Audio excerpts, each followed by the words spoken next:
بسم اللہ الرحمن الرحیم. میرے کسان بھائی اور بہنوں، آج ہماری خوش قسمتی کہ ہمارے ساتھ پاکستان کے مایہ ناز کسان جناب مقبول خان کھچی صاحب تشریف فرما ہیں.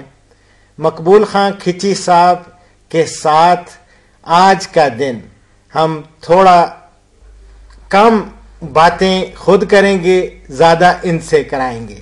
سنیں گے کہ ان کے کیا تجربات ہیں زراعت کے حوالے سے، اور خصوصاً انہوں نے حال ہی میں بھارت کا دورہ کیا تو اس حوالے سے بھی بات ان سے ہوگی تاکہ ہم ان کے تجربات اور مشاہدات سے آپ سب کو مستفید کر سکیں. تو سب سے پہلے تو میں مقبول خان کھچی صاحب آپ کو خوش آمدید کہتا ہوں اپنے اسٹوڈیو میں. مہربانی آپ کی. آپ کے کیونکہ نام ماشاءاللہ بہت ہے، اور یہ بتائیں کہ آپ کا فارم کس جگہ پہ ہے، ایگزیکٹ لوکیشن کیا ہے؟ جناب میں آپ صاحب آپ کا بہت مشکور ہوں کہ آپ نے مجھے یہاں مدعو فرمایا. تو میرا جو فارم ہے آبائی ہماری زمینیں ہیں تحصیل میلسی میں ہے. میلسی میں جی. تو میلسی کے قریب ایک قدیم قصبہ ہے، تاریخی قصبہ سرگانا. تو وہاں پہ میرے والد صاحب کے نام پہ دلاور زرعی فارم ہے وہاں پہ. اچھا، آپ کے والد صاحب کا نام دلاور خان کھچی صاحب میرے والد صاحب مرحوم. تو ان کے نام پہ میں نے فارم بنایا ہوا ہے. تو اس کے علاوہ ایک چھوٹا سا ریسرچ فارم بھی ہم نے بنایا ہوا ہے. اچھا. تو اس میں مختلف فصلوں کے ہم تجربات کرتے رہتے ہیں، کاٹن کے، ویٹ کے، سبزیات کے، ہربس کے، پک کے، تو مختلف چیزوں کے. تو 1969 میں میرے والد صاحب فوت ہو گئے. اس وقت گورنمنٹ کالج لاہور میں ایم اے پولیٹیکل سائنس کر رہا تھا. اچھا. تو اس کے بعد جناب چونکہ میرے والد صاحب کی سڈن ڈیتھ ہو گئی، تو اس کے بعد مجھے جو ہے فارمنگ اس سائڈ پہ آنا ہوا.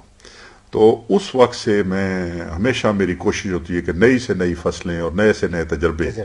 تو اس وقت سے میں سن فلاور، مکی، آلو، اور آپ کو سن کے خوشی ہوگی کہ کوئی فصل نہیں چھوڑی، یعنی ہر سے لے کے تو ہر فصل جو ہے نا وہ کاشت کی ہے ماشاءاللہ. اور کئی لائف سٹاک سائٹ پہ بھی کچھ کیا ہے؟ لائف سٹاک سائٹ پہ میرا زیادہ اتنا تجربہ جہاں میرا نہیں ہے. تو بہرحال میں بڑا پرانا کاشتکار ہوں. اپنے علاقے میں سورج مکھی جو ہے میں نے اس علاقے میں متعارف کرائی ہے. اس وقت مارکیٹنگ پرابلم تھی، بڑا کچھ تھا، لیکن اس وقت بھی ہم اس وقت جو ہربس کی بات کی آپ نے، تو ہربس میں خاص طور پہ میرا خیال ہے تخبلنگا اور یہ جو اسبغول ہے، اسبغول وغیرہ، اس کا آپ نے خاصا وہ بھی کافی کاشت کرتے رہے. اور اس کے علاوہ کیا ہے؟ اس کے علاوہ جناب جتنی بھی فصلیں ہیں، نہیں یہ خاص طور پہ میں ہربس کی بات کر رہا ہوں. جی ہاں، ہربس کی بات ہے کہ اسبغول بھی میں نے کاشت کی ہے. اچھا. السی کاشت کی ہے. جی ہاں. تخم بلنگوا کی ہے. جی ہاں. اس قسم کی، لیکن اس میں تھوڑا سا جا کے ہر چیز اس کی مطلب اللہ تعالیٰ کی فضل سے کامیاب اس کی پیداوار، لیکن مارکیٹنگ ایسی مسئلہ ہے کہ وہ ہماری چیز کو بکتی نہیں. تو کوئی پیسہ لینے والا جو ہے نا، جا کے ہم جب ایک چیز لینے جاتے ہیں تو 100 روپے اس کا ریٹ ہے، تو بیچنے جاتے ہیں تو وہ کہتے ہیں 5 روپے. تو اسی طرح میں نے ایک روز فارم وہاں پہ بنایا ہوا ہے. اچھا. جی ہاں.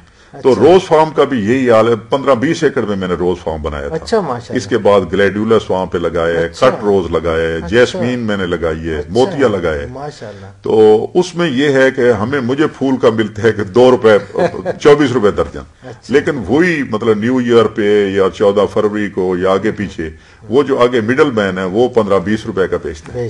جی ہاں. تو وہ مطلب اچھا. لیکن گلاب میں بہت سارے دیسی گلاب ہیں جس کی گلقند بنتی ہے. جی. وہ بھی لگایا؟ وہ بھی میرے پاس ہے. اس کا ہم روز واٹر بناتے رہے ہیں، گلقند بناتے رہے ہیں. اچھا. اس کے علاوہ جناب وہ جو پھول ہیں وہ سپرنگ میں بہت زیادہ اس کی پروڈکشن ہوتی ہے. تو اس وقت جو ہے ریٹ کم ہوتا ہے، تو اس کو پھر ہم خشک کر کے ڈرائی روز پیٹل. تو اللہ تعالیٰ کے فضل سے آپ کو سن کے خوشی ہوگی کہ میں نے وہ جو خشک پھول تھے وہ انگلینڈ اور فرانس میں ان کو پرفیومریز کو دی ہیں. اچھا. تو باقی میں نے سبزیات بھی ایکسپورٹ کی ہیں. اچھا، یہ آپ نے کبھی سوچا کہ اپنی کیوں نہ اس کا عرق وہ جو کیا خوشبو کے لیے وہ اسینشل آئل ہوتا ہے جو اس میں سے بنتا ہے. اچھا. پھول میں نے اصل میں شروع میں اسی چیز پہ آیا تھا. اچھا، اسی سے اسینشل آئل بناؤں. اچھا. تو 40-50 ایکڑ لگا کے تو اس میں سے 1-1.5 کلو وہ بنتا ہے. ماشاءاللہ. تو وہ جو اسینشل آئل ہے اس کی ہمارے پاس پلانٹ نہیں ہے. اچھا. تو رومانیہ سائڈ پہ اس سائڈ پہ وہ مینول طریقے سے بھی کرتے ہیں. تو وہ میں نے 40-45 ملکوں کا جو ہے نا وہ دورہ بھی کیا. ہالینڈ بھی کبھی گئے؟ ہالینڈ کئی دفعہ. اچھا. ہالینڈ میں دیکھا ہوگا آپ نے کتنے کتنا زبردست پھول. جی ہاں جی. ٹیولپس ہے تو کیا بات ہے جی. کھیتوں میں میل میں وہ جو ہے بڑا. تو لیکن اس میں یہ ہے کہ ہمارا جو پھول ہے اس میں خوشبو ہے، فریگرنس ہے. ان کے پھولوں میں خوشبو نہیں ہے. جی ہاں. یہ ویسے خوشبو والی بات آپ نے کی. جی. آپ نے دیکھا ہوگا چاول ہے جی دیسی یا جو ہمارا چاول ہے اس میں خوشبو بہت ہے. ہمارے مینگو جو ہے مینگو اس جیسی کوئی مطلب ہے وہ جو خوشبو ہے وہ پوری دنیا میں نہیں، پوری دنیا. لیکن ہم ایکسپورٹ نہیں کر پائے. ہم نے کئی دفعہ جنرل مشرف صاحب ملتان گئے تھے. تو میں نے ان کی خدمت میں مجھے وہ سپاس نامہ پیش کرنے کا موقع ملا. تو میں نے ان کی خدمت میں عرض کیا کہ جناب اگر آپ یہ جو ہے آپ کا کنو اور مینگو پراپر طریقے سے اگر آپ ایکسپورٹ کر لیں تو یہ آپ کے ڈالر پاؤنڈ ہے اور 1 سال میں 1-2 سال میں آپ کے سارے قرضے اتر سکتے ہیں. لیکن ہمیں تو پتہ نہیں. میں خود جا کے فرانس میں اور ہالینڈ میں دیکھ کے تو وہ میں حیران رہ گیا ہوں کہ وہ جو پیکنگ کر رہے ہیں وہ پیکنگ ہم نے دیکھی نہیں آج تک. صحیح بات. مثلا وہ تربوز جو ہے وہ تربوز بھی پیکنگ کر کے وہ جیسے فریج کی ہے فریج جتنے وہ کارٹون اس میں وہ کر کے بھیجتے ہیں. اور تازہ پھول ان کے روزانہ کس طرح پیک ہو کے کس طرح کن کن ممالک میں جاتے ہیں اور کتنا پیسہ. ہالینڈ جو ہے ہالینڈ کے ساتھ السمیر ایک جگہ. السمیر میں بہت بڑے لمبے چوڑے وہ ایک قسم کی بادامی باغ والی منڈی ہے. بالکل صحیح. پوری دنیا سے وہاں پھول آتے ہیں اور وہاں سے پیکنگ ہو کے.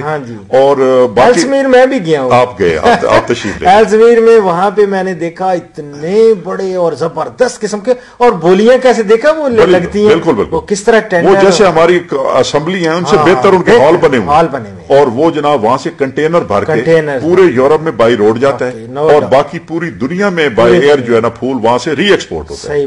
تو وہ جو ہالینڈ ہے جناب ہالینڈ ایک ملک جو ہے ہمارے 2-4 یہ ہمسایہ ملک کے یہ جو ٹوٹل بجٹ ہے اس سے ڈبل وہ فلوریکلچر سے کما. اور آپ کا ملتان ڈویژن نہیں ہے اس کے برابر اس کا پورا رقبہ ہے. جی ہاں.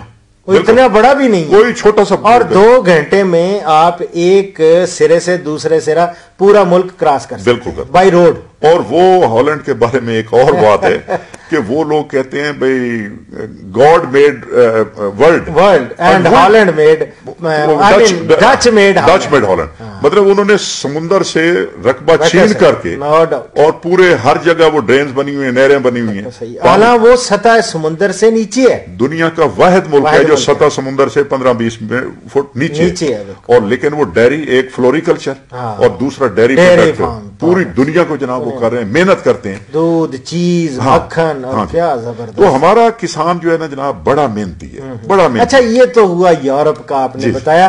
اب آپ ہندوستان بھی گئے تھے اور وہاں پہ میرا خیال پنجاب میں ہی رہے. پنجاب میں رہے. ان کا مشرقی پنجاب. تو مشرقی پنجاب میں کیا کچھ دیکھا؟ اصل پنجاب میں جی دیکھا ہے وہاں پہ ہم نے لدھیانہ یونیورسٹی کا بھی وزٹ کیا ہے امرتسر کا بھی کیا ہے چندی گڑھ میں بھی کیا ہے. اچھا. پٹیالہ بھی ہم گئے تھے چیف منسٹر کے ہم لوگ مہمان تھے انہوں نے ڈنر ونر دیے. تو اس میں یہ ہے کہ ایک تو وہاں پہ زیادہ وہ رائس لگاتے ہیں کپاس نہیں لگاتے. لیکن رائس وہ کورس رائس لگاتے ہیں. کورس رائس بھی لگاتے ہیں باسمتی 385 بھی لگاتے ہیں. ہاں جی. لیکن بلکہ وہاں پہ جو سردار ہیں وہ کہتے ہیں کہ ہم نے اس کا نام جو ہے وہ نہیں بے ایمانی نہیں کی. اچھا. ہم وہی استعمال کر رہے ہیں 385. اچھا. جی ہاں سپر بھی اگا رہے ہیں. تو وہ ان کی جناب جو چونکہ پہلے آ جاتی ہے وہ ہارویسٹنگ ہو جاتی ہے اور ان کی 95% جو ہارویسٹنگ ہے وہ مکینیکل ہے مشینوں سے. ٹھیک. تو وہ جناب اس سے کرتے ہیں ان کی گندم آ جاتی ہے جلدی. نہیں ان کی پلانٹنگ جو ہے وہ بھی مکینیکل ہے. پلانٹنگ مکینیکل نہیں ہے. اچھا وہ مینول ہے, مکینیکل بھی ہے, لیکن زیادہ مینول ہے. اچھا تو ان کی ایسے آپ ادھر سے جائیں امرتسر سے آگے, کیونکہ ہمارے میں اب چونکہ بات ہوگی رائس کی, جی جی, تو رائس میں سب سے بڑا جو مسئلہ ہوتا ہے پلانٹنگ کا, جی جی, یا اس کو جب لگانا ہوتا ہے, یہ بیک بریکنگ جاب ہے. بالکل اس سے کمر ٹوٹ جاتی ہے کسان